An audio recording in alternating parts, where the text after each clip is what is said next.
नमस्कार। मन की चंचलता को जानने के लिए हम इसे फिर से कंटिन्यू करते हैं, क्योंकि मन के होने या ना होने में ही अनेक मत है। फिर भी मन के भेद सामने आते हैं, जिसमें एक सकारात्मक पहलू है, दूसरा नकारात्मक रुख होता है।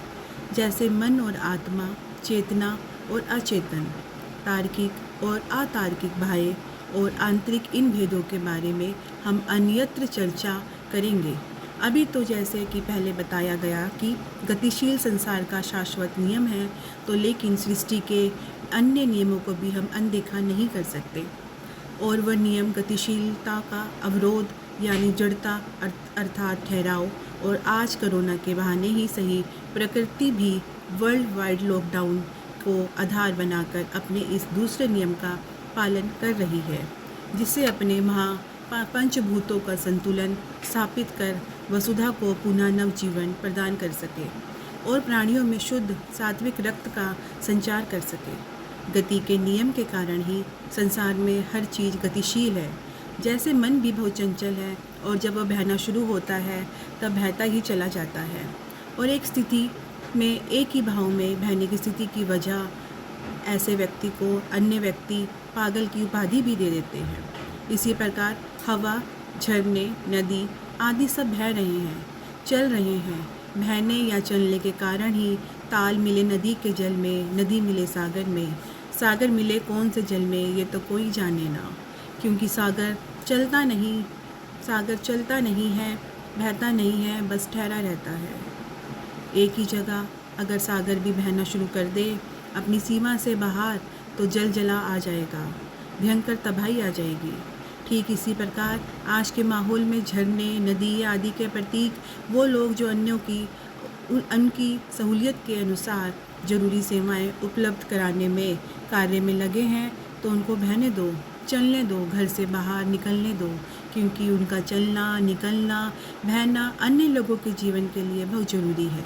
लेकिन उनके अलावा बाकी सभी व्यक्ति सागर की तरह अपनी जगह पर स्थिर रहे, ठहरे रहे, क्योंकि अगर मानवों का समुद्र बहुत से व्यक्तियों का सागर रोड पर आ जाएगा तो महाविनाश हो जाएगा।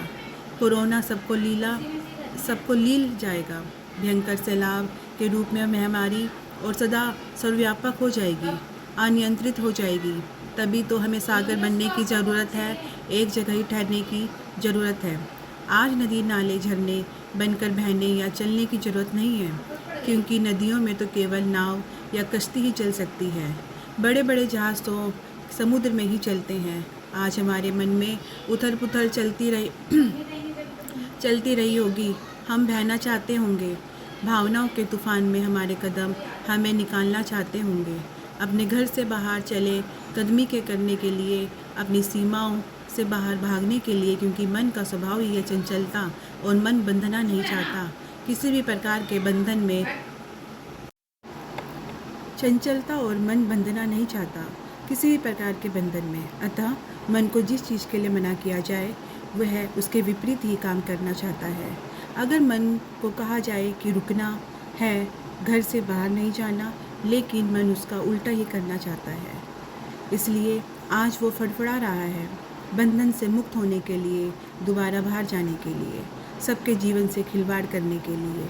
लेकिन आज सर्वहित के लिए हमें ठहरना ही होगा, और जिस दिन हकीकत में हमें ठहरना आ जाएगा अपने मन के साथ, उस दिन से हमारे लिए असंभव नाम की कोई चीज़ नहीं रह जाएगी। हमारे जीवन में बहुत से चमत्कार घटित होने प्रारंभ हो जाएंगे। ये चमत्कार कैसे आएगा, कब आएगा, कब इस मन को हम इस तरीके से समझकर अपने जीवन में अनुकूलता ला पाएंगे, इन सवालों के जवाब तो अन्य वीडियो में ही दे पाएंगे। इस ज्योतिष विद्या द्वारा सभी प्राणियों की सभी समस्याओं का समाधान खोजना और मानव जीवन को सर्वोत्तम उत्कृष्ट कल्याण करना ही हम सबका सर्वोपरि उद्देश्य है। अभी इस वीडियो में बस इतना ही। अगले वीडियो में हम फिर से मिलेंगे, आपके समक्ष हाजिर होंगे फिर से किसी नई जानकारी के साथ, किसी नए टास्क के साथ। फिलहाल इस वीडियो को धैर्यपूर्वक देखते रहने के लिए आपको मीनू शर्मा का हार्दिक अभिनंदन। नमस्कार। चलते चलते मेरी ये बात याद रखना ही, सगा किसी का यह कोरोना, इसलिए परस्पर 2 गज की दूरी नहीं बनी तो 2 गज जमीन के नीचे पहुंचने में भी देरी नहीं लगेगी। अंततः